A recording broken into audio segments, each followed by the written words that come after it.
بسم الله الرحمن الرحيم قل هو الله أحد الله الصمد لم يلد ولم يولد ولم يكن له كفوا أحد بسم الله الرحمن الرحيم قل هو الله أحد الله الصمد لم يلد ولم يولد ولم يكن له كفوا أحد بسم الله الرحمن الرحيم قل أعوذ برب الفلق من شر ما خلق ومن شر غاسق إذا وقب ومن شر النفاثات في العقد ومن شر حاسد إذا حسد بسم الله الرحمن الرحيم قل أعوذ برب الناس ملك الناس إله الناس من شر الوسواس الخناس الذي يوسوس في صدور الناس من الجنة والناس.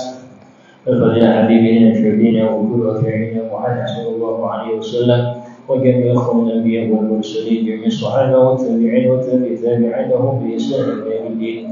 وصلنا المهاجر الى الله احمد بن عيسى وصديقه المقدم محمد بن علي وعلي وجميع ال ابي علوي صغيرا وكبيرا ذكر وانثى في مشارق الارض الى مغاربها برها وبحرها.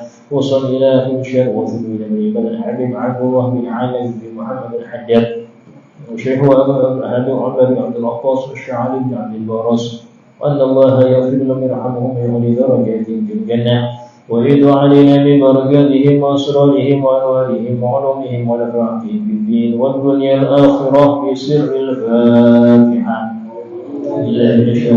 بسم الله الرحمن الرحيم الحمد لله رب العالمين الرحمن الرحيم مالك يوم الدين إياك نعبد وإياك نستعين اهدنا الصراط المستقيم صراط الذين أنعمت عليهم غير المغضوب عليهم ولا الضالين آمين. الحمد الله يغفر الذنوب ويستر العيوب ويشفي القلوب ويطهر القلوب ويملأ الجيوب بجل كل محبوب وسن كل مطلوب ونصر الأحوال والأقوال والأعمال بجاه مولى بلال. وأن الله يجعلنا وأولادنا وذريتنا وأحبابنا وطلابنا وطالباتنا من العلماء العاملين والدعاة المخلصين والأوامين المسلمين بالحساب يوم الدين محبوبين إلى الله برسوله وفق الخيرات وفق الخيرات مباعد عن المعاصي والآثام. بسم الله الفاتحة. أعوذ بالله من الشيطان الرجيم. بسم الله الرحمن الرحيم الحمد لله رب العالمين الرحمن الرحيم مالك يوم الدين إياك نعبد وإياك نستعين اهدنا الصراط المستقيم صراط الذين أنعمت عليهم غير المغضوب عليهم ولا الضالين آمين. بسم الله الرحمن الرحيم الحمد لله رب العالمين اللهم صل وسلم على سيدنا محمد وعلى آله وصحبه أجمعين. اللهم إنا نسألك بأن نستودعك أدياننا وأبداننا وأنفسنا وأموالنا وأهلنا وكل شيء أعطيتنا. اللهم اجعلنا وإياهم في جنفك وأمانك وعيادك وجوارك من كل شيطان مريد وجبار عنيد وذي عين وذي بغي وذي حسد ومن شر كل شر إنك على كل شيء قدير. اللهم جملنا بالعافية والسلامة وحققنا بالتقوى والاستقامة وأعذنا بموجبات الندامة في الحال والمآل إنك سميع الدعاء. اللهم اجعلنا من المنقوبين واجعلنا من المنظورين واجعلنا من أهل الخصوصية.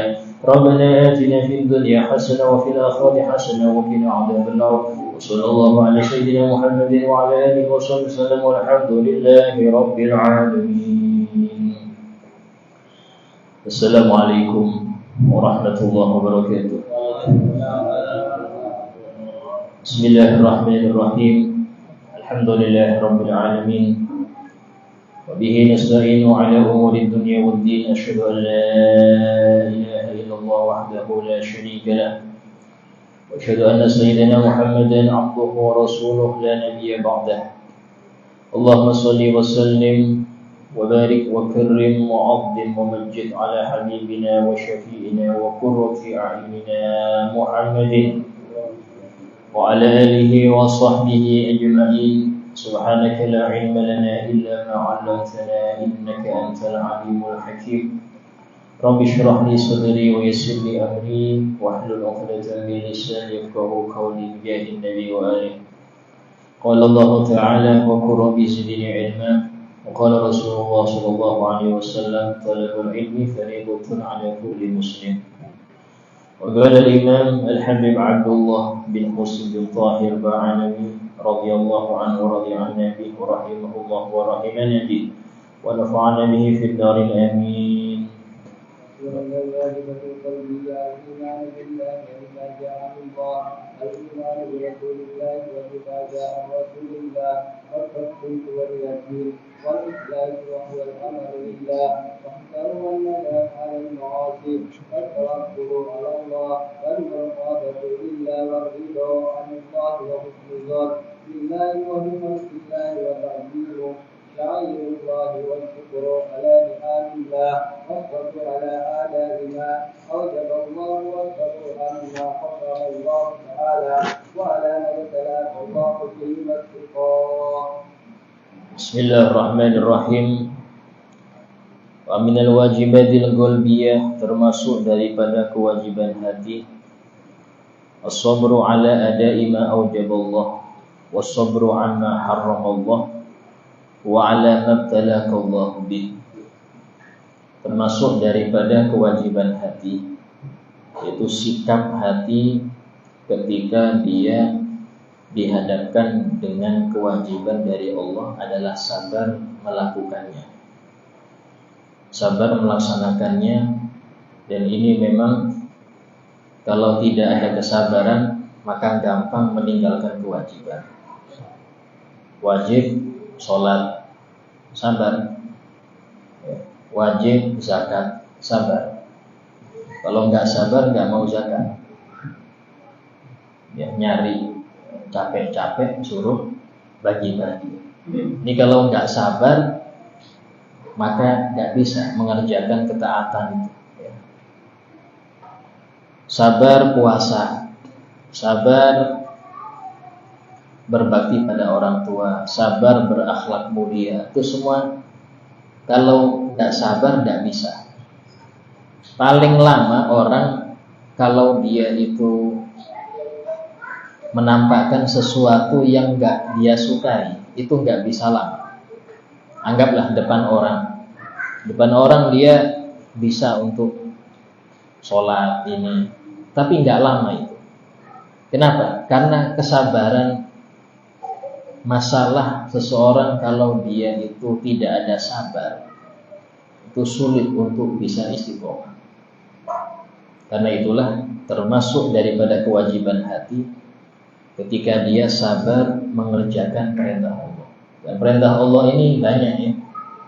Perintah Allah ini bukan cuma antara kita dengan Allah, tapi juga kita dengan orang tua. Kadang anak sabar, bisa nurut kalau orang tua menyuruh sesuatu yang dia senangi. Tapi pas nyuruh sesuatu yang gak dia sukai, nah di sini ujian seorang anak. Anak seumpama bilang, wahai putriku, nih sudah tak siapkan jodoh untuk engkau. Ya. Sementara dia sudah senang yang lain. Nah ini sulit ini.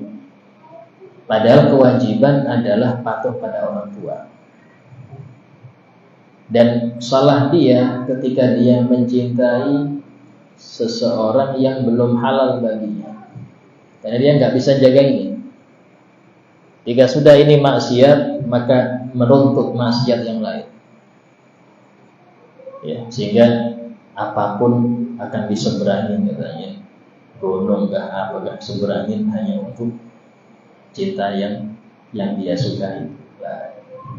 Cinta yang demikian, cinta yang menyebabkan seorang itu berdosa, itu bukan berkah, tapi bala. Cinta yang bikin orang itu berdosa, itu bukan berkah, bukan anugerah, tapi bala. Cinta yang anugerah itu cinta yang menjadikan orang itu dekat pada Allah. Karena itulah dalam Al-Quran, mencintai pasangan itu setelah nikah. Wa ja'ala bainakum mawaddatan wa rahmah. Itu setelah ada ikatan pernikahan. Baru ada mawaddah itu, ada rasa cinta itu ketika melihat sabarnya pasangan. Kalau yang suami melihat istrinya patuh dia melihat istrinya mengerjakan sesuatu yang bukan kewajibannya, untuk masak, ya, cuci pakaian, melayani suami, ini bikin mawaddah. Awal nggak ada mawaddah, namanya juga belum kenal, tahu-tahu nikah, belum kenal, dari mana cinta? Tapi karena keseringan lihat, maka jadi cinta. Sama dengan istri, ketika istri itu melihat suami ini berusaha menafkahi orang yang bukan siapa-siapanya, tapi karena ikatan, ya, ikatan pernikahan, maka dia punya kewajiban menafkahi istrinya tadi. Muncul rasa cinta dari hati istri kepada suami setelah pernikahan. Jadi mawaddatan warahmah itu setelah nikah, bukan sebelum nikah. Kalau sebelum nikah berarti pacaran, berarti ada backstreet di situ. Nah, ada sembunyi-sembunyi dia hubungan dulu, entah itu teleponan kah, ketemuan kah. Kadang-kadang ini yang menjadikan sengsaranya pasangan setelah halal. Karena kalau dalam kaidah fikih itu, man ista'jala syai' uqiba bihirmani. Barang siapa yang tergesa-gesa mendapatkan sesuatu sebelum waktunya, maka nanti kalau sudah waktunya dia nggak dapat sesuatu itu. Ya, contoh, belum halal nih, tapi dia tergesa-gesa pengen untuk mungkin sekedar pegangan tangan, sekedar bisa bercanda-canda, dan belum halal. Ya, nanti pas halal hilang itu, minimal berkurang. Kok beda ya? Dulu zaman pacaran enak gitu, adem ayem. Oh, sekarang beda waktu halal ya. Karena Anda terlalu tergesa-gesa mengambil sesuatu yang belum halal itu ada. Nggak ada hubungan, belum zina. Cuman tadi tiap malam minggu keliling. Alasannya penjajakan, Ustaz. Sampai kapan penjajakan? Memang barang dicoba-coba. Dalam hal ini harus kita ketahui, kesabaran dalam hal itu penting. Ya, sehingga disebutkan oleh sebagian ulama, barang siapa yang dia ini menjaga pandangannya dari yang haram, maka Allah akan memberi dia kelezatan dan kenikmatan ketika makan yang halal. Kebalikannya, ketika dia menikmati yang haram, maka Allah cabut sedikit-sedikit kenikmatan dia mandang yang halal.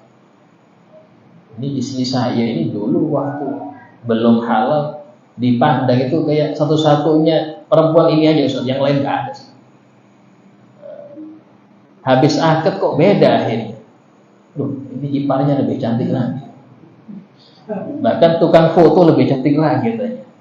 Sudah halal. Sudah di berumah tangga lain lagi. Sampai kayaknya kurang hasrat dengan yang halal. Malah lebih dia senang keliling. Ya bukan ngapa-ngapain, cuma lihat bagus. Scroll di Facebook. Kenapa? Bukan salah perempuannya, yang salah mata Anda. Yang salah matanya ini, dia nggak merasa cukup dengan yang halal. Ya, itulah di antara doa salafun saleh untuk agar kita itu dipuaskan oleh Allah. Karena yang memberi kepuasan itu Allah. Menjadikan hati kita puas itu Allah. Karena urusan puas ini sini. Urusan puas dengan rumah sederhana, makan sepiring berdua, walaupun 2 baskop habisnya nanti. Ya.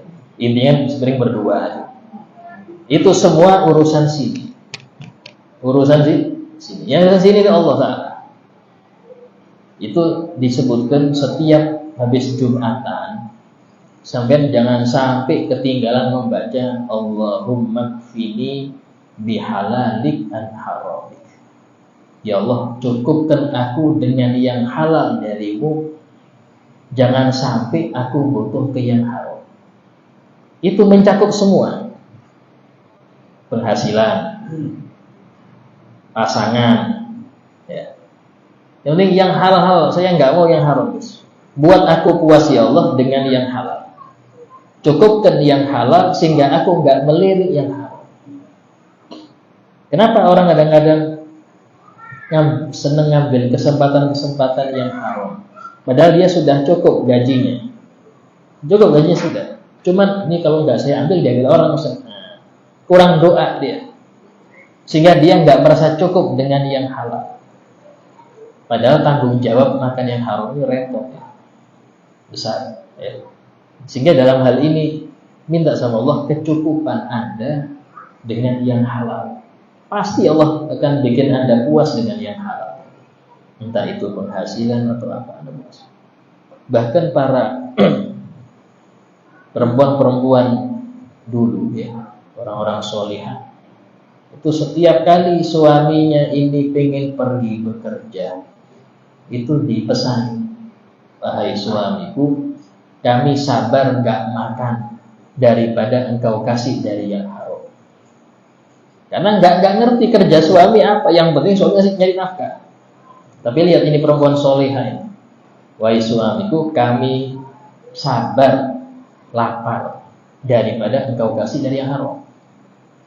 Dengan ini suaminya akhirnya semangat nyari halal. Kalau yang nggak solehah, nggak bawa duit, kunci rumah. Akhirnya mau nggak mau harus bawa, kalau udah tidur di luar. Kesalahan dari pasangan juga. Karena itulah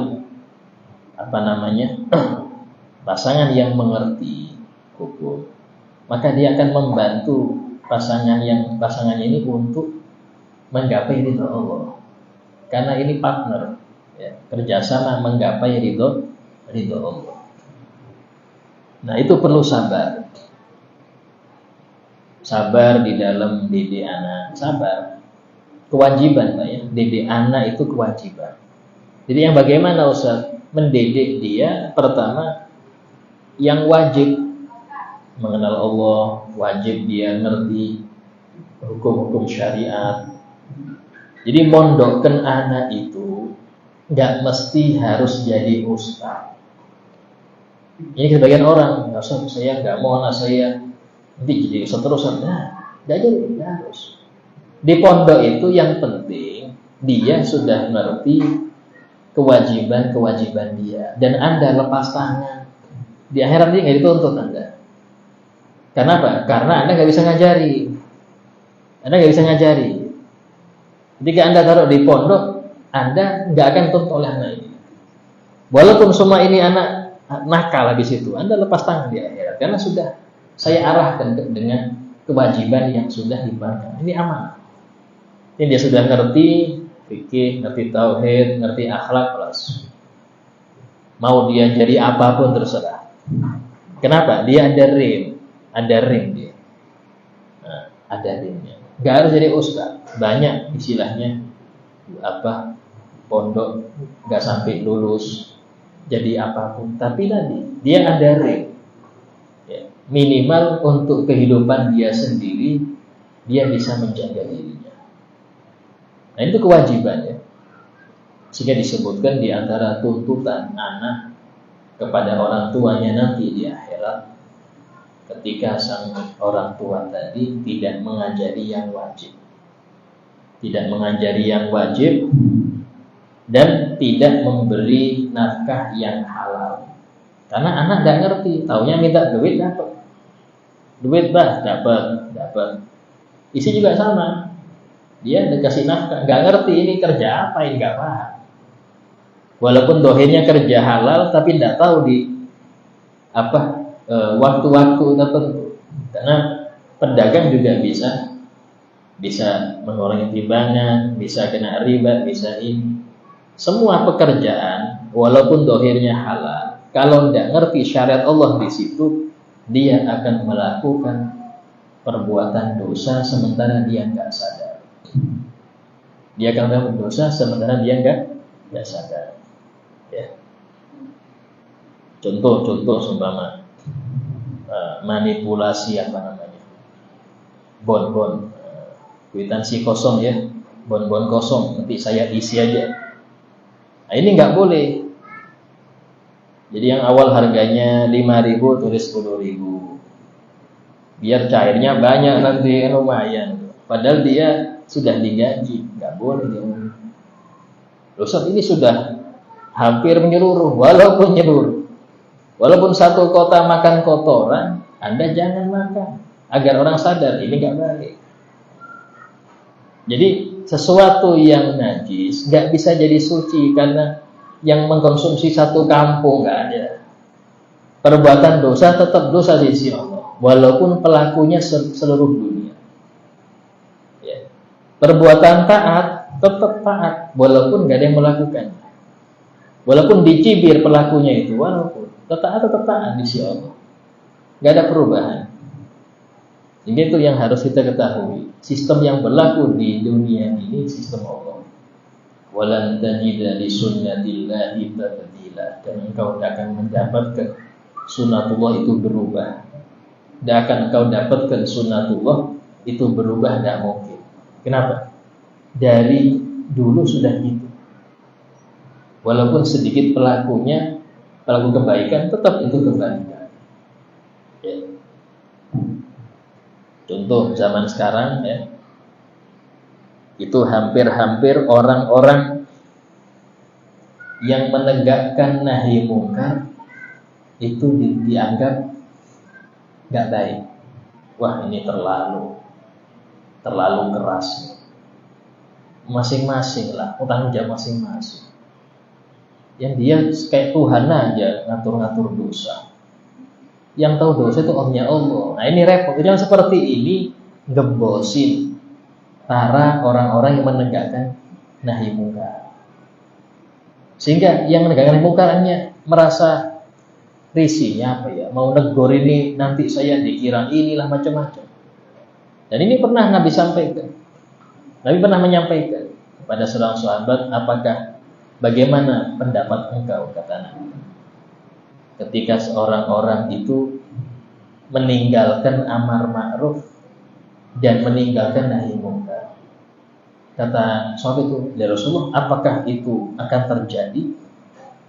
Karena di zaman sahabat nggak ada orang yang nggak nahi mungkar, nggak ada. Istilahnya Sayyidina Umar bin Khattab paling tegas, sehingga beliau itu jarang punya teman karena ceplas-ceplos. Ini tidak boleh, ini haram. Langsung gitu, nggak ada, nggak enak itu nggak ada. Sekarang banyak nggak enaknya, istimanya nggak enak. Beliau saking tegasnya itu sampai temannya jarang. Tapi kata Nabi, ini bagus. Nabi memuji. Sehingga Nabi bersabda, asyaddukum fi dinillah Umar. Yang paling tegas dalam agama Allah Umar. Bukan keras ya. Keras itu Anda sudah salah, masakan diri. Itu keras. Kalau benar Anda tampakkan, itu tegas. Bedanya apa? Yang diperjuangkan apa?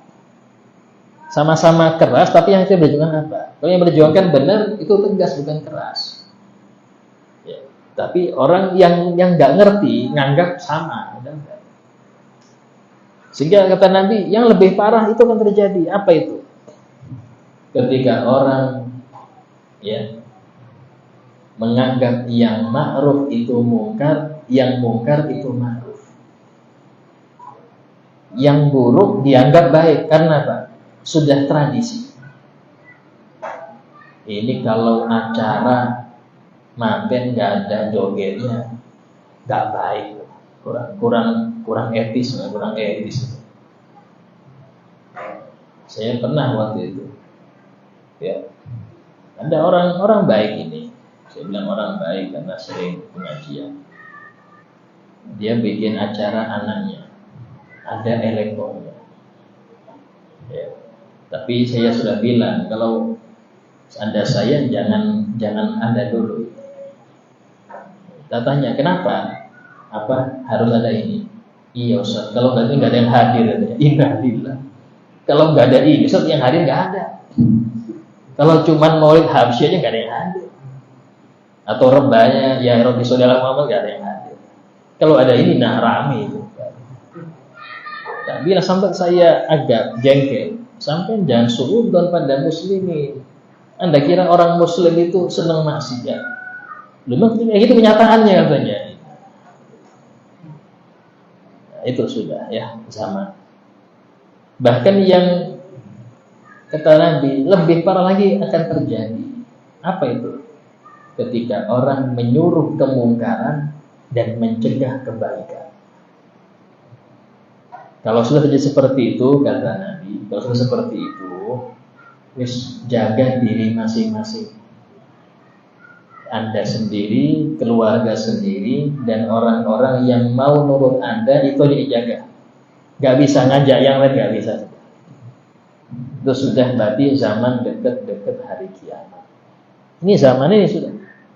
Ya, fitnah-fitnah terjadi zaman ini. Sudah banyak ciri-ciri. Ya, sudah banyak. Sehingga dalam hal ini harus kita mendekatkan diri dengan syariat. Ya.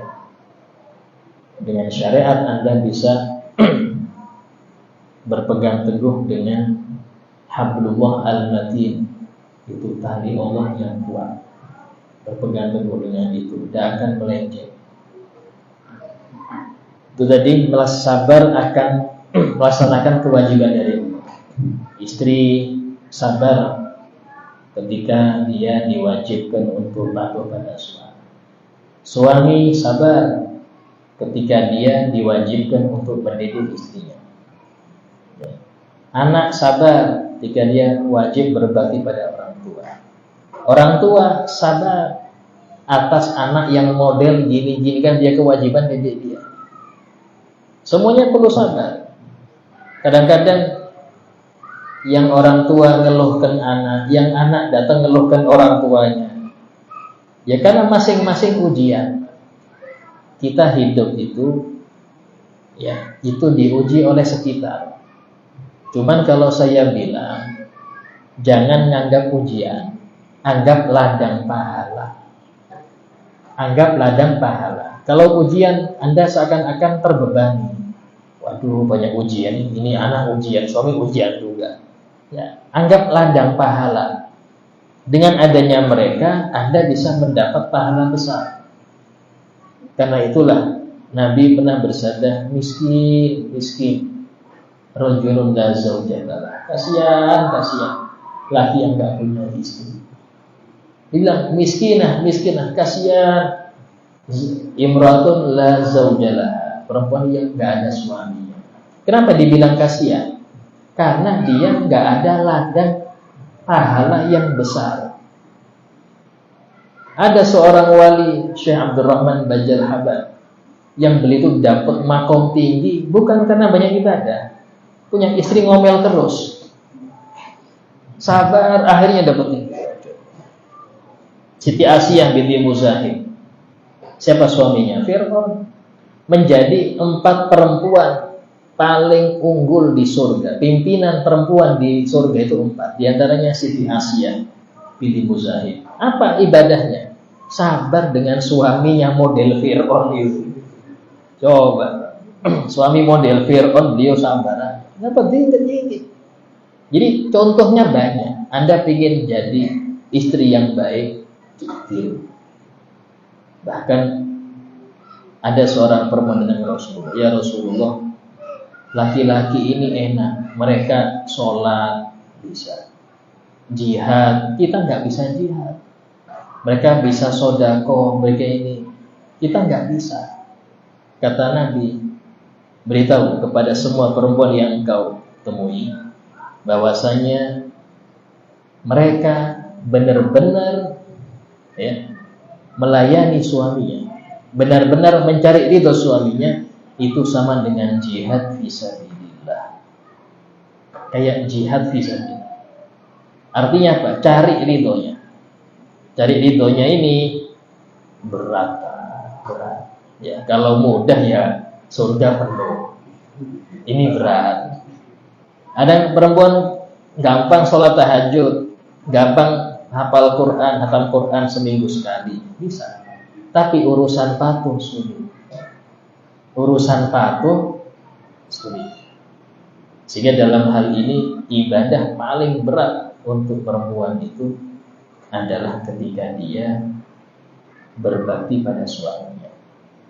Sampai Nabi bersabda, istilahnya itu surganya istri itu tergantung suami. Kalau ketika dia belum punya pasangan, surganya dia di ibunya. Pas dia sudah menikah, maka surga dia di suami. Bahkan ketaatan setelah Allah dan Rasul itu suami, bukan orang tua lagi. Dari sini orang tua harus ngerti bahwasanya kewajiban putrinya bukan kepada dia lagi, tapi kepada suami. Beda dengan laki-laki. Laki-laki yang beristri tetap surga dia pada ibunya. Jadi jangan Anda, wahai para perempuan, menjadi penghalang suami dapat surga. Kenapa? Karena menghalangi suami bakti sama ibunya. Lihat ya. Ya. Nah, kadang-kadang seperti itu. Kemudian yang kedua, was-sabru amma haramallah. Sabar akan hal-hal yang diharamkan oleh Allah. Ya. Dan ini menurut sebagian besar ulama, sabar paling tinggi. Apa itu sabar? Tidak melakukan hal yang haram. Itu paling berat. Sabar enggak yang haram berat.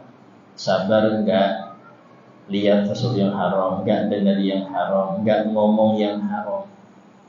Sayyidina Umar Abu Bakar As-Siddiq itu beliau sering naruh batu di mulutnya. Nanti kalau ada orang tanya, dipikir dulu, ini menjawab dia lebih baik atau enggak jawab.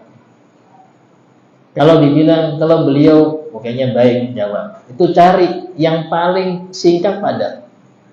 Nemu baru diambil jawab, taruh lagi. Kenapa? Karena tadi kebanyakan yang bikin orang masuk neraka itu hasil dari lisannya. Kebanyakan hasil lisan itu penyebab orang masuk neraka. Di antara mujahadah, ya, mujahadah ini program melawan hawa nafsu, program mujahadah di pondok ya, di pondok kita itu khususnya untuk anak-anak perempuan yang putri-putri. Itu mereka sebelum ngomong nulis dulu apa yang mau diomongkan. Jadi mulai bangun tidur itu kalau mau ngomong apa nulis. Mau nggak mau dia akan milih yang singkat dan padat. Karena capek nulis, Pak. Dan dia tidak akan sembarangan ngomong. Kenapa? Karena dia nulis dulu, baru ngomongkan. Kalau pengen menjaga ini, ini sekarang ini bukan penyakitnya perempuan aja, laki pun banyak ya. Model mulutnya ini nggak terjaga buat sekarang. Ya seperti ini penting. Jadi nanti sebelum tidur periksa itu, berapa kata yang sudah ditulis rokib atid. Rokib berapa, atid berapa. Kalau Anda baca wirid, baca Quran, doa, itu nggak perlu tulis. Yang ditulis ini ketika ngomong sama orang, tulis dulu. Nanti periksa berapa ratus saya ngomong hari ini. Oh, besok berkurang, harus dikurangi. Insya Allah 40 hari Anda akan jaga itu. Tidak bicara kecuali yang penting. Nabi itu sampai di dalam hadis beliau pernah bersabda, man somata najah. Siapapun yang pintar diam akan selamat. Yang pintar diam, pintar jaga lidahnya akan selamat. Itu sudah singkat padat. Dan dalam hadis yang lain, man kana yu'min billah wal yaumil akhir, barang siapa yang beriman kepada Allah dan hari akhir, falyakul khaira aw liyasmut, hendaknya dia ucapkan yang baik-baik atau diam saja. Nah, ini ada kaitannya dengan keimanan. Ada kaitannya dengan keimanan. Ya bayangkan, orang mau buang angin aja itu masih mikir, ini ada yang dengar suaranya gak ya, kecium gak ya rumah, mau buang angin. Padahal ngucap itu Mengapa Allah menjadikan lidah itu diapit 2 rahang, diapit 2 bibir? Agar apa? Enggak sembarangan gerak dia. Sehingga mau ngomong mikir dulu, nyakitin hati enggak? Sebab kalau sudah ucapan itu keluar, enggak bisa balik lagi. Ya. Kalau sudah tersakiti itu enggak bisa balik lagi. Sehingga harusnya lebih banyak mikir. Buang angin aja, mikir dulu. Masa mau ngomong itu enggak mikir? Nah, ini penting. Dan sabar atas yang diharamkan oleh Allah, ini pahalanya sangat-sangat besar. Disebutkan dalam suatu hadis, ya, Nabi pernah bersabda, hadis qudsi, itu Allah berfirman, an-nadra, pandangan haram, sahmun masmumun min sihami iblisil marjum, adalah panah beracun yang dilepas oleh iblis yang terlaknat. Kenapa itu dibilang panah beracun? Karena walaupun Anda istighfar, tetap terngiang itu, tetap tercetak di sini. Karena kami kebawa sholat, waktu baca Quran kebawa, astagfirullah, istighfar tapi tetap, karena racunnya masih ada. Anda cabut itu, istighfar Anda, dosanya nggak ada sudah, tapi racunnya masih ada. Sehingga man tarakaha makhafati, barang siapa yang meninggalkan melihat haram karena takut denganku, abdaltuhu imanan yajidu halawatahu fi qalbi, maka niscaya aku akan mengganti dengan keimanan yang dia akan mendapatkan manisnya ibadah di hati.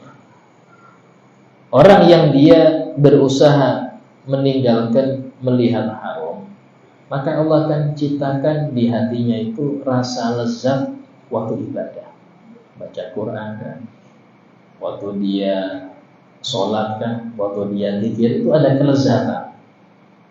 Kenapa? Karena tadi sudah janji Allah Ta'ala, ya. Sehingga dalam hal ini penting untuk kita itu betul-betul, ya. Wa 'ala mabtalakallahu bih, yang ketiga, sabar atas ujian yang Allah timpakan kepadamu. Ya, sabar atas ujian yang Allah timpakan kepadamu. Ini sabar dalam hal ujian ini berat, tapi masih di bawah daripada ujian karena meninggalkan maksiat. Dalam Al-Quran Allah Ta'ala berfirman, lanabluwannakum bisyai'in minal khawfi wal ju'i wa nafsin minal amwali wal anfusi was samarat wa basyiris sabirin alladzina idza asabatuhum musibah qalu inna lillahi wa inna ilaihi raji'un ulaika 'alaihim shalawatun mir rabbihim wa rahmah. Sungguh kata Allah, kami akan menguji kalian. Ini sudah sumpah Allah. Artinya apa? Gak mungkin gak ada ujian itu, Pak. Pasti kata Allah, kami akan menguji kalian. Dengan apa? Dengan sedikit diambil, dengan sedikit minal khawfi, rasa takut. Ada rasa khawatir, rasa takut. Itu ujian, ya. Walju, rasa lapar. Ada yang ujiannya di urusan perut, ya. Wa naqsin minal amwal, atau kami kurangi hartamu. Wal anfus, atau orang-orang terdekat engkau kami ambil satu-satu. Orang tua, saudara, kerabat itu diambil, sahabat, termasuk ujian. Wasamarat, dan buah-buahan. Artinya kebun-kebun yang gak panen macam-macam itu juga ujian dari Allah. Wa basyiris sabirin, dan berilah kabar gembira bagi orang yang sabar. Siapa orang yang sabar itu? Lanjut ayatnya, yaitu mereka ketika mendapat musibah langsung mereka mengatakan di lisan dan diresapi maknanya di hati, inna lillah, sesungguhnya kami semua itu milik Allah. Namanya milik Allah terserah, mau diambil mau tidak terserah. Kita pakai filosofinya tukang parkir. Tukang parkir itu kayak punya mobil banyak. Tapi waktu yang diambil orang yang punya ya takut. Gak bisa dia mencegah. Diambil silahkan. Kadang dia foto di depan mobil banyak. Wah, Masya Allah. Itu tukang parkir. Nah seperti itu. Semua titipan. Anggap semua titipan. Diambil ya sudah waktunya. Kenapa? Inna lillah. Kita semua milik Allah. Wa inna ilaihi raji'un. Dan kita semua akan kembali kepadanya. Itu sudah harus diyakini itu. Agar Anda enggak berat. Yang berat itu ketika merasa memiliki. Ketika sudah merasa memiliki, ini milik saya. Itu pas diambil berat, Pak. Jangan, ini titipan Allah kepada saya. Anak kah, istri kah, keluarga kah, harta kah, jabatan kah, kesehatan kah. Itu semua titipan Allah. Kapanpun diambil ya monggo silahkan. Enak pelong Pak, seperti pelong itu. Apa balasannya orang yang mengucapkan itu dan meresapnya di hati? Ulaika alaihim sholawatu min rabbihim. Mereka lah orang-orang yang mendapat sholawat dari Tuhan mereka. Wa rahmah dan rahmat. So di sini ampunan. Ya. Dan ingat, kesabaran itu bernilai pahala ketika ditimpa pertama kali. Kata Nabi, innamas sabru indas sadratil ula. Sabar itu dinilai ketika datang pertama kali. Baru itu ada inna. Tapi kalau dengan kabar marah-marah dulu, banting piring ini, sudah 2 jam, saya sabar Ustaz. Pecah semua, sabar sampai ya apa. Sabar itu pas datang pertama. Dapat kabar datang sama kena PHK. Itu sabar yang dinilai oleh Allah yang pertama itu. Bukan 2 hari 3 hari baru sabar. Sabar ketika pertama Anda dapat kabar buruk. Disitulah yang bernilai pahala. Ya. Dan tadi ya, musibah dunia itu pas datang pertama memang besar, kaget. Tapi nanti kecil hilang, lupa. Bahkan disebutkan malaikat itu setiap kali ada keluarga yang ditinggal wafat oleh kerabatnya, pas mereka pulang dari mengubur, malaikat itu mendoakan, ansakumullah mautakum. Semoga Allah membuat kalian lupa orang mati kalian. Kenapa? Biar gak tambah sedih. Yang sering bikin situ diingat terus. Ya kalau diingat didoakan. Ini diratapi aja. Ya. Makanya orang-orang dulu itu kalau ada yang meninggal, kadang sesuatu yang berkaitan dengan dia dibungkus. Biar apa? Enggak terlalu. Karena kesedihan itu kurang baik. Ya, kurang baik. Kenapa? Karena enggak menjadikan Anda lebih baik. Kecuali ketika sedih itu Anda istighfar, ngirim doa, Anda tambah semangat ibadah, silahkan. Dan itulah mengapa orang-orang soleh dianjurkan diperingati hari wafatnya. Untuk apa? Menjadi semangat ibadah bagi orang-orang dekat dia. Murid-muridnya pengen niru gurunya, pengen nyusul. Kematian sudah pasti Pak. Cuman masalahnya gabung dengan mereka enggak, itu aja. Mengapa kita ini dianjurkan harus mencintai orang soleh? Agar ketika mereka meninggal, kita punya semangat nyusul. Bukan nyusul kematiannya, nyusul derajat mereka. Karena kematian sudah pasti. Tapi gabung gak nanti di alam kubur, itu aja. Itu aja. Makanya kita ini dianjurkan cintai orang soleh.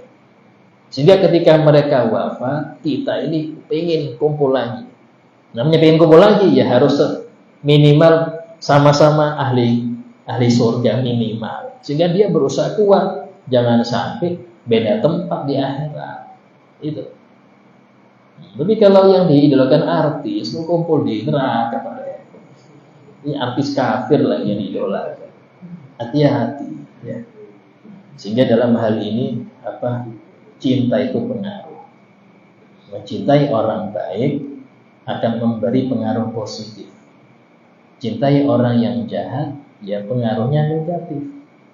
Sehingga kata ulama, hati-hati dalam mencintai. Karena Anda akan berusaha sesuai dengan apa yang Anda cintai itu. Ya. Dalam hal ini musibah demikian. Ya, sabar akan musibah itu termasuk besar pahalanya. Sampai kapan? Sampai wafat. Bahkan termasuk daripada orang yang mati syahid ya. Ketika dia itu mencintai cuman disimpan, nggak ada yang tahu, maka itu bikin syahid. Jadi syahid akhirat, bukan syahid dunia. Kemudian di antara kewajiban hati wasiqah birrizq. Siqah birrizq yaitu merasa percaya dengan jaminan Allah urusan rezeki. Ini termasuk kewajiban hati. Hati itu harus yakin bahwasanya rezeki sudah dijamin. Banyak dalilnya. Allah berfirman, "Wa kayyin min dabbatin la tahmilu rizqaha Allahu yarzuquha wa iyyakum." Berapa banyak makhluk hidup yang gak mampu nyari rezekinya, Allah yang nanggung rezeki mereka. Dan kalian juga, kalian yang berakal juga ditanggung oleh Allah. Sehingga dalam hal ini ya, seseorang itu wajib menanamkan sejak dini ke hati anak-anak itu rezeki sudah dijamin. Jangan malah takut-takutin. Rezeki engkau nggak pinter nyari ya sudah kelaparan. Itu yang tanamkan sekarang. Maaf. Akhirnya anak itu 12 tahun belajar hanya untuk bagaimana bertahan hidup. SD, SMP, SMA. 12 tahun. Belum kuliahnya. Hanya apa yang diambil? Kalau itu umum aja ya, tanpa agama. Cuman bagaimana bisa dapat duit untuk makan, minum, sandang, papan, itu aja. Kalau cuman untuk itu hidup, rugi Anda habis-habisin umur hanya untuk mencari sesuatu yang sudah dijamin. Harimau itu, ya, dia itu ngajari anak-anaknya untuk berburu. Kenapa? Karena harimau nggak punya akal. Dia punya insting, ini anak harus bisa bertahan hidup setelah saya wafat. Yang penting dia bisa nyari makan sendiri, selesai sudah. Nah kalau orang tua model gini, maka nggak ada bedanya dengan harimau. Ya, nggak ada bedanya. Harus ada beda. Kita diciptakan bukan tujuan untuk nyari makan minum aja. Kita ciptakan untuk yang besar. Apa itu? Mengenal Allah, menghidupkan hukum Allah di bumi Allah ini. Itu yang dijadikan khalifah di situ. Nabi Adam dijadikan khalifah di bumi, artinya apa? Menghidupkan syariat Allah di bumi.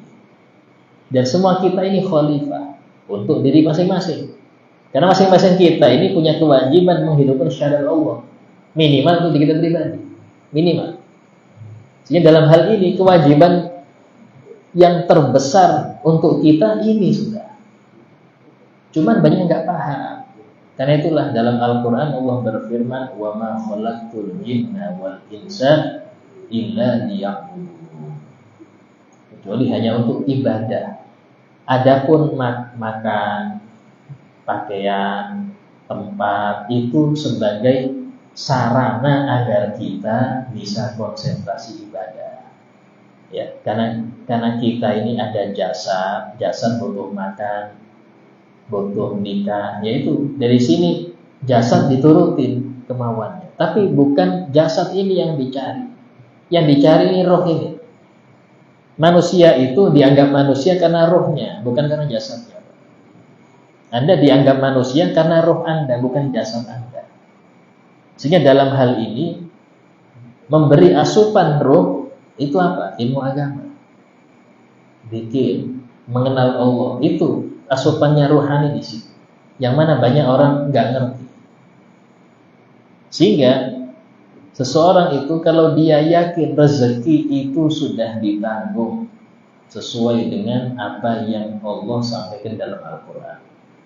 Nabi juga bersabda, apa itu? Innal abda la yatlubuhu rizquh kama yatlubuhu ajaluh. Seorang hamba itu pasti akan dikejar rezekinya, sebagaimana ajalnya dia kejar dia juga. Kenapa? Dua sesuatu ini sudah dipastikan. Ajal rezeki itu mulai kita berumur 4 bulan. Allah sudah ngutus malaikat untuk menentukan fulan nafasnya mulai awal lahir sampai mati sekian ratus ribu, nggak berkurang, nggak bertambah. Rezeki juga sama. Cuman sayang memahami arti rezeki itu banyak yang salah. Rezeki itu ada dua, ada hissi, ada maknawi. Hissi itu yang kita anggap rezeki itu hissi, maknawi nggak pernah. Dalam maknawi itu paling besarnya rezeki. Apa itu? Keimanan. Anda punya jatah sholat malam, itu rezeki. Anda bisa sholat duha, rezeki. Anda bisa hadir majelis, rezeki. Anda dekat dengan orang-orang soleh, itu rezeki. Yang mungkin banyak orang nggak ngerti itu rezeki. Coba kalau kita banyak ya orang-orang yang mengorbankan duitnya hanya untuk melihat Ka'bah, untuk umroh. Kenapa? Karena rezeki maknawi di sana. Waktu di Mekah itu ada rezeki maknawi. Apa itu? Umroh, melihat Ka'bah, ketenangan hati. Anda bisa mungkin seminggu hatam Quran. Waktu di Indonesia sebulan aja 1 juz belum kelar. Tapi di sana kelar, semangat ibadah besar. Kenapa? Rezeki maknawi. Anda korbankan rezeki hissi, duit, hanya untuk ke sana. Sehingga dalam hal ini, kalau kita pikir rezeki maknawi itu orang nggak sadar banyak, padahal dia dapat banyak, asal dia ambil itu. Itu yang kedua ya. Kemudian rezeki hissi sendiri. Rezeki hissi itu apa sih? Kata ulama sepakat, warizqu ma yanfa. Rezeki itu apa yang Anda pakai, yang Anda makan sampai jadi kotoran, yang Anda minum, yang Anda pakai sampai usang, itu rezeki. Kalau duit bukan. Kenapa? Karena duit itu bisa manfaat ketika lepas dari tangan Anda. Kalau masih bentuk duit, manfaatnya di mana, Pak? Pas Anda lepas, Anda kasihkan ke penjual gorengan. Nah, manfaat jadi gorengan. Lepas dulu duitnya, baru manfaat. Kalau disimpan nggak manfaat. Gimana manfaatnya duit? Gorengan yang sudah depan mata pun belum tentu rezeki Anda. Bisa jadi dimakan anak Anda. Ya Allah, baru beli 1 diambil juga. Yang sudah masuk makan itu rezeki. Sehingga Nabi pernah bersabda, yaqulu ibnu Adam, mali.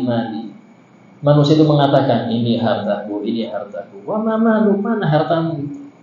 Mana hartamu itu?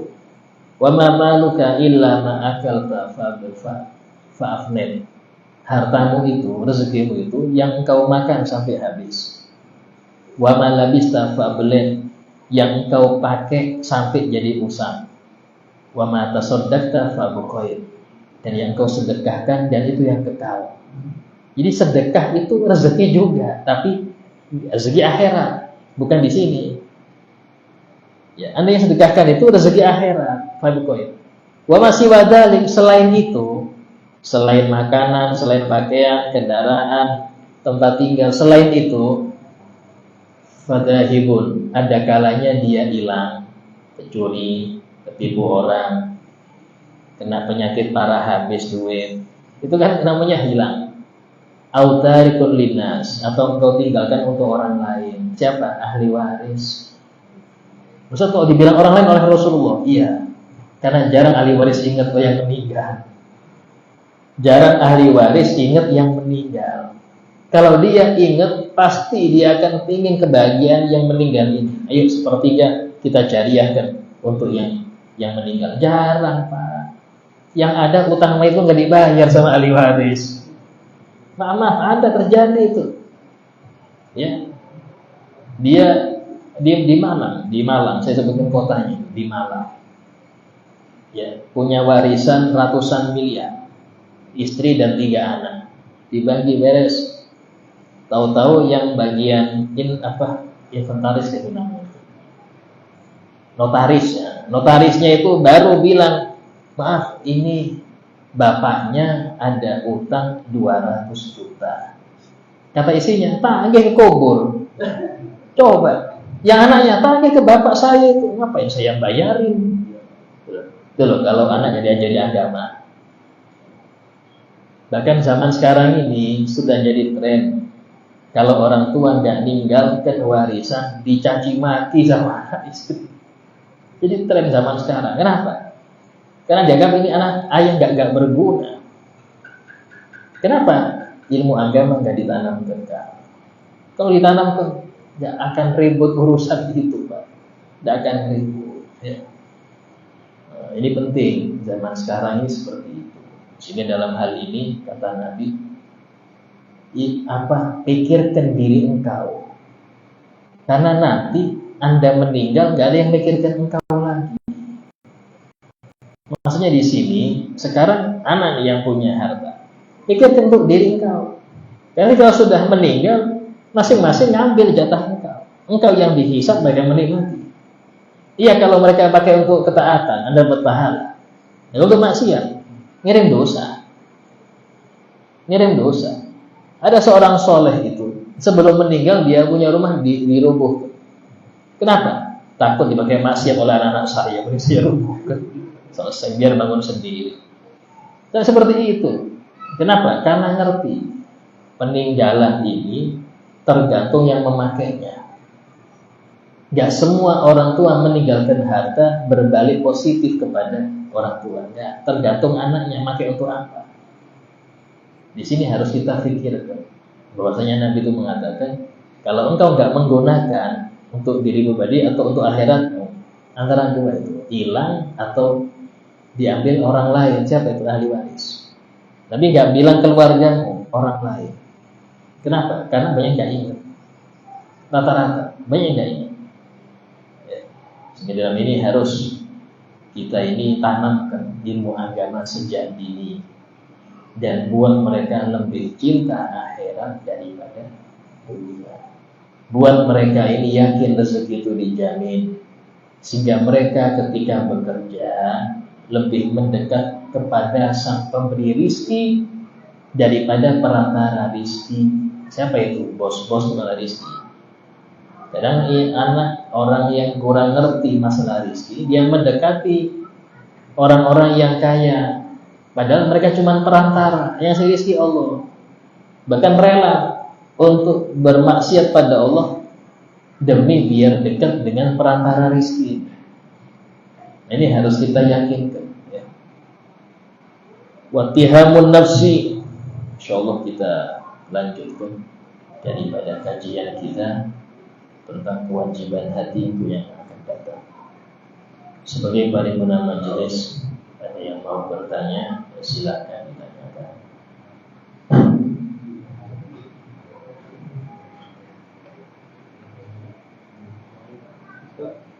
Iya. Assalamualaikum warahmatullahi wabarakatuh. Yang dimengerti dalam ini dalam sahabat. Pertanyaannya, apakah kalimat ini benar atau tidak bahwa sabar ada batasnya? Yang pertama, yang kedua, mohon diberikan contoh yang simpel menanamkan tauhid kepada anak. Dan ketika berkomunikasi, asal anak menginginkan sesuatu, kemudian kita ucapkan insya Allah. Ini harus dibahasnya. Ini ayat insya Allahnya ada atau tidak? Ini itu gimana? Yang terakhir, bekal diri sendiri yang dipersiapkan seperti apa? Mengingat setelah kita wafat,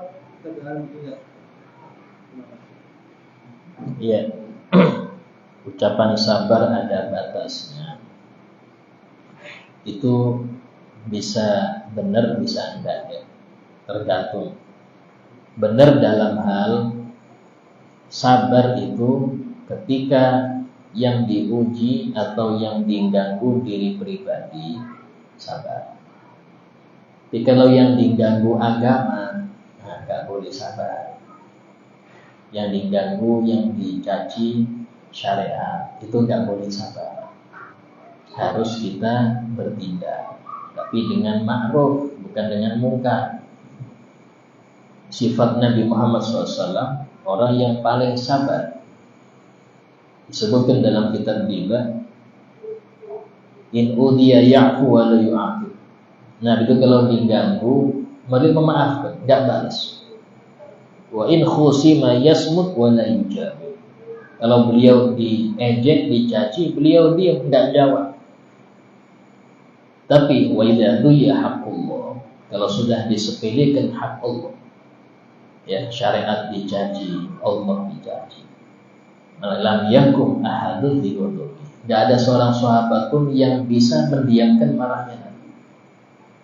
Artinya Nabi marah karena Allah, bukan karena nafsunya. Dan kadang-kadang Nabi dicaci sudah sabar. Nabi ini rahmatul alam.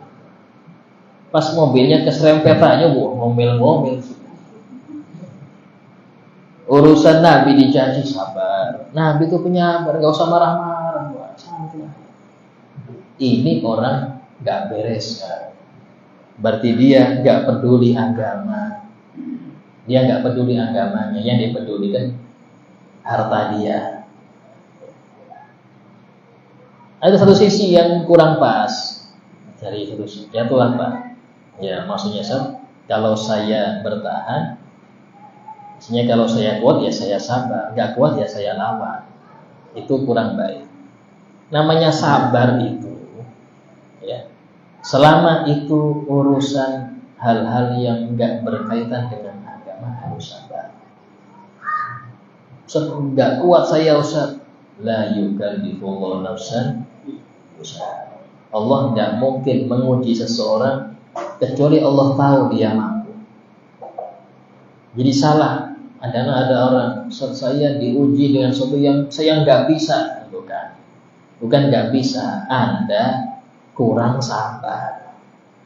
Karena Allah itu ngerti kok, porsi kita masing-masing Allah ngerti. Cuman belum siap. Tapi dengan itu dia akan belajar. Orang bisa dewasa karena ujian. Orang itu bisa dewasa karena ujian. Kalau nggak diuji, akan terus dia, walaupun umurnya sudah tua.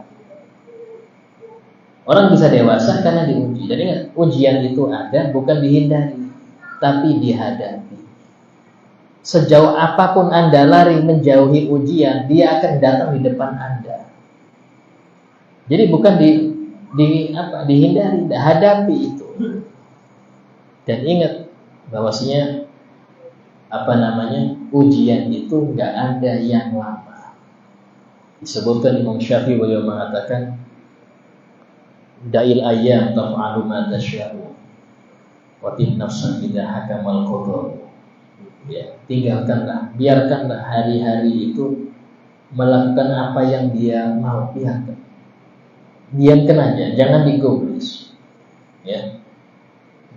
Wa kun rajulan al-ahwali janda. Jadilah seseorang itu yang kuat di dalam menghadapi musibah-musibah. Jadi orang kuat.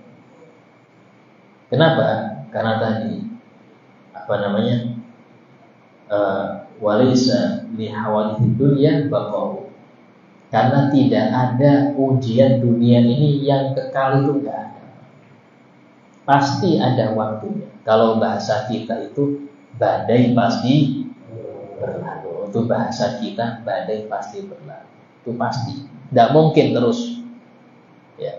Dan itu untuk buat orang dewasa. Kalau nggak ada ujian, nggak bisa dia dewasa. Karena dewasa itu bukan urusan umur, urusan bagaimana dia menghadapi kehidupan. Orang yang hidupnya nyaman terus, kadang kurang dewasa. Tapi ketika dia mengalami berbagai macam masalah kehidupan, itu bagian dia dewasa. Nah, ya dewasa ini perlu ada ujian. Orang yang lari dari ujian, sampai kapan dia? Pasti akan dihadapi. Ini harus dia hadapi ujian. Ya. Sehingga dalam hal ini nggak cocok ucapan sabar ada batasnya, nggak cocok. Kenapa? Karena ini biasanya ungkapan untuk orang yang nggak sabar. Karena dia nggak sabar, dia bilang ada batasnya sabar Ustaz. Nah, dicoba dulu, nggak mungkin Allah nyoba Anda sesuatu yang Anda nggak mampu, nggak mungkin. Karena Allah itu proporsional, ngerti porsinya setiap hamba. Allah ngerti porsinya setiap hamba itu. Istilahnya, ya orang itu kalau memang gurunya tahu ini waktunya dia naik semester, naik kelas, kasih ujian dia. Mau naik kelas Anda, iya, ini ujiannya.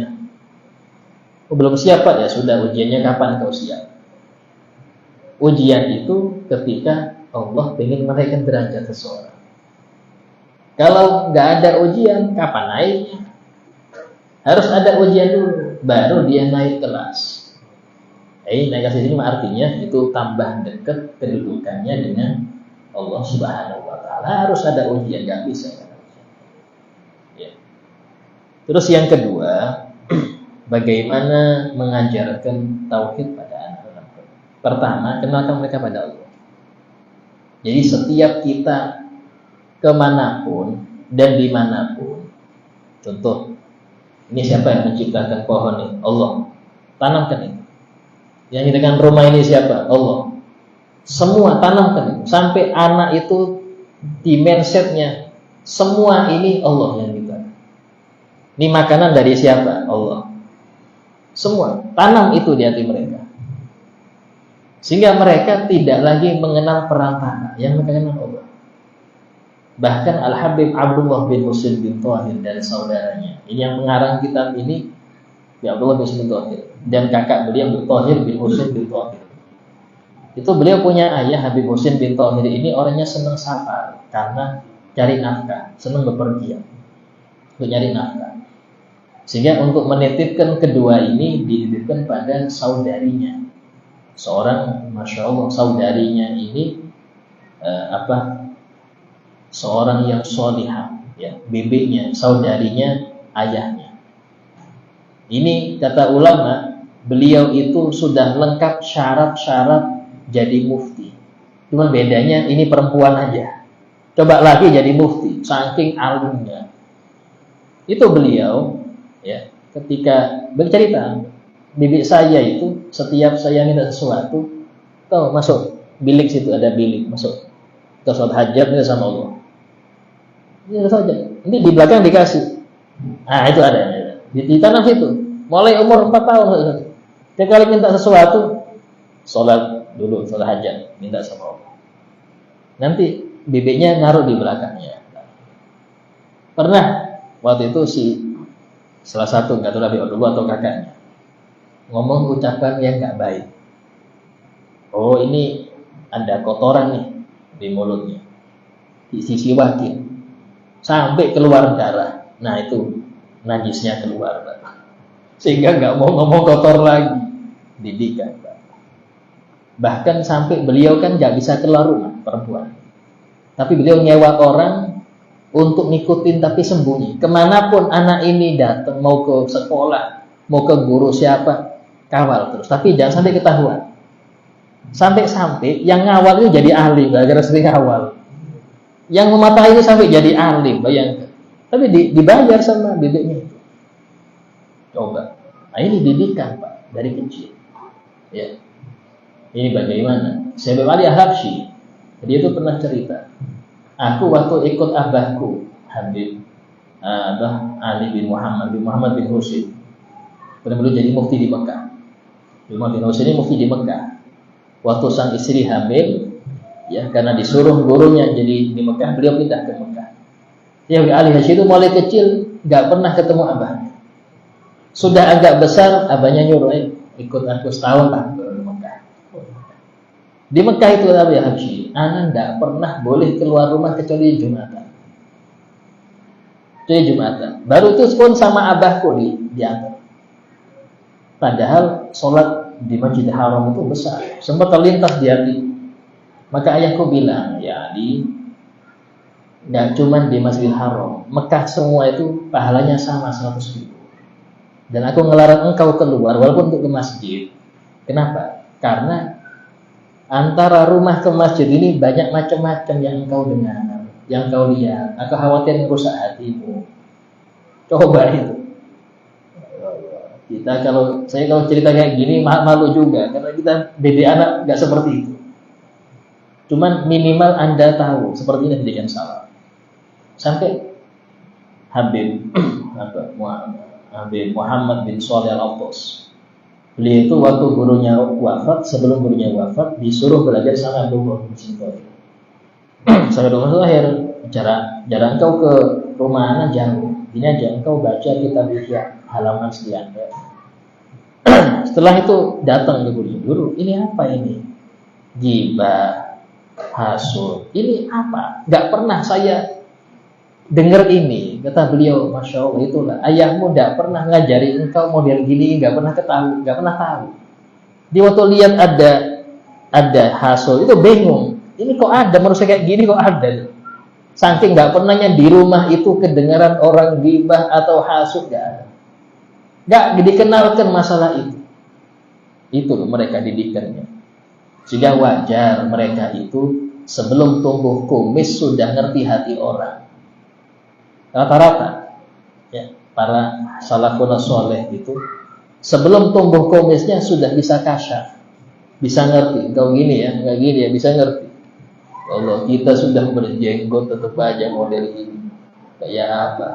Nah, ini harus kita sadar bahwasanya pendidikan itu penting. Terus yang apa tadi itu? Yang ketiga ya. Bekal untuk diri sendiri dan urgen gitu, persiapan sendiri. Mengingat sudah kita wafat di alam dunia. Iya. Artinya sering-sering ada jariah. Kalau memang kita pengen punya saham di akhirat nanti, di kubur nanti, sering-sering ada jariah. Istilahnya itu untuk Anda, bukan untuk orang lain. Jadi orang yang senang jariah itu, dia cinta harta, tapi mau dia nikmati nanti yang di alam kekal. Sehingga dia enterkan itu ke sana. Cuma banyak orang nggak paham ya. Ini yang paham. Daripada saya simpan, mending saya simpannya di sana aja. Karena manfaatnya besar. Nabi bersabda, ketika manusia itu meninggal, semua pahala yang untuk dia terputus sudah. Karena dia nggak bisa beramal lagi. Kecuali sedekah jariyah di antaranya. Itu apa? Jadi yang bangun masjid kah? Ikut di dalam bangun pondok kah? Ikut ini kah? Selama itu kepake, ngalir terus sampai hari kiamat. Nah itu perbanyak. Yang kedua, usahakan punya anak yang soleh. Usahakan, karena saham terbesar itu anak soleh. Anak soleh itu walaupun menghadiahkan pahala ke orang tua, sebelum anak ditulis pahala, orang tua dapat dulu. Kenapa? Karena penyebab dia hadir dunia orang tuanya. Walaupun dia itu gak bilang saya hadiahkan ini ke orang tua, dan ngomong itu tetap terkirim. Anak soleh itu diantara hal-hal yang bikin kita itu persiapan ketika wafat. Ya. Alhamdulillah, tidak ada lain. Insyaallah kita ini sedikit ada orang minta kirim doa. Ya. Bismillahirrahmanirrahim. Qul huwallahu ahad, Allahus samad, lam yalid wa lam yulad wa lam yakul lahu kufuwan ahad. Bismillahirrahmanirrahim. Qul huwallahu ahad, Allahus samad, lam yalid wa lam yulad wa lam yakul lahu kufuwan ahad. Bismillahirrahmanirrahim. Qul huwallahu ahad, Allahus samad, lam yalid wa lam yulad wa lam yakul lahu kufuwan ahad.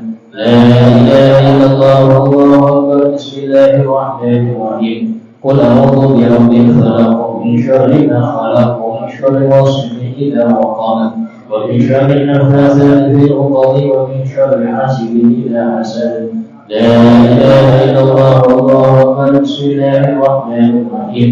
قل أعوذ برب الناس ملك الناس إله الناس من شر الوسواس الخناس الذي يوسوس في صدور الناس من الجنة والناس. بسم الله الرحمن الرحيم. الحمد لله رب العالمين. اللهم صل وسلم على سيدنا محمد في الأولين والآخرين، وصل وسلم على سيدنا محمد في النبيين والمرسلين، وصل وسلم على سيدنا محمد في الملأ الأعلى إلى يوم الدين. اللهم تقبل مخلوق منكم وما سمعنا في المكان المبارك هدية واصلة ورحمة نازلة وبر شاملة ويحيى الشفيع إلى محمد صلى الله عليه وسلم وجميع المسلمين.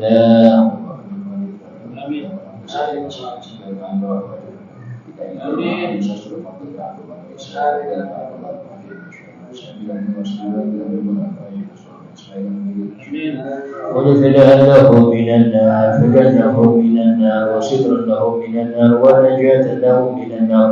اللهم اغفر له وارحمه واعف عنه وتغفير قبور المروحة والريحان والفسد والامان والعفو والرضوان. يا حنان يا منان يا من إذا سئل أعطى وإذا سئل أعان. ربنا آتنا في الدنيا حسنة وفي الآخرة حسنة وقنا عذاب النار.